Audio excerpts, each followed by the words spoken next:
내란 특검이 한덕수 전 총리에 대해 구속영장을 청구하는 방안을 검토하고 있습니다. 현재 한 전 총리는 피의자 신분으로 출석해 특검 조사를 받고 있는데요. 내란 특검 연결합니다. 자, 송정훈 기자. 아침부터 조사가 이어지고 있죠? 네, 오늘 오전 9시 반부터 시작된 조사는 벌써 10시간 넘게 이어지고 있습니다.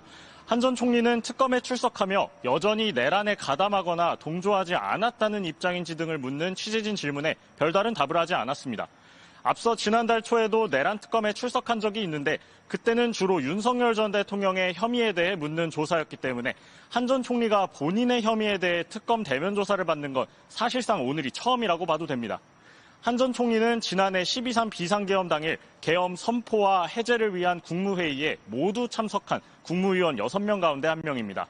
특검은 한 전 총리가 불법적인 비상계엄에 가담했거나 또는 계엄을 방조했다고 보고 있습니다. 계엄 문건을 본 기억이 없다는 주장이 거짓말일 가능성도 제기됐고 사후에 작성된 계엄 선포문에 서명을 했다가 다시 이를 없애달라고 요구한 사실도 드러났죠. 한 전 총리는 계엄 선포에 반대했다고 주장해왔지만 특검은 국무회의 부의장이었던 한 전 총리가 위헌 위법적인 계엄 선포를 견제하지 못한 책임이 크다고 보고 있습니다.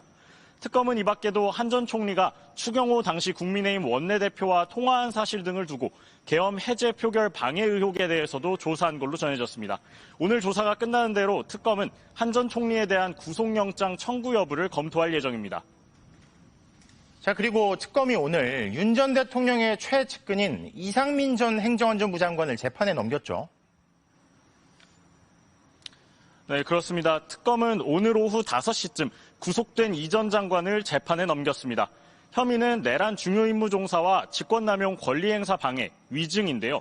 아직 구속기간 만료까지 하루 정도가 남았지만 혹시 모를 논란을 피하기 위해 특검이 기소를 서두른 걸로 보입니다.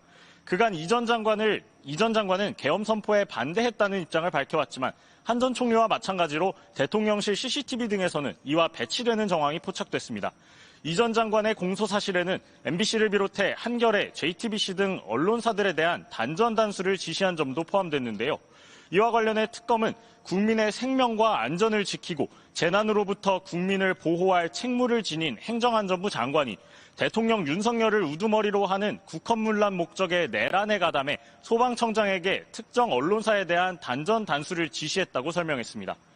계엄 당시 국무회의에 참석한 이들 가운데 내란 중요임무 종사 혐의로 재판에 넘겨진 건 김용현 전 국방부 장관에 이어 이 전 장관이 두 번째입니다. 지금까지 내란 특검 사무실 앞에서 MBC 뉴스 송정훈입니다.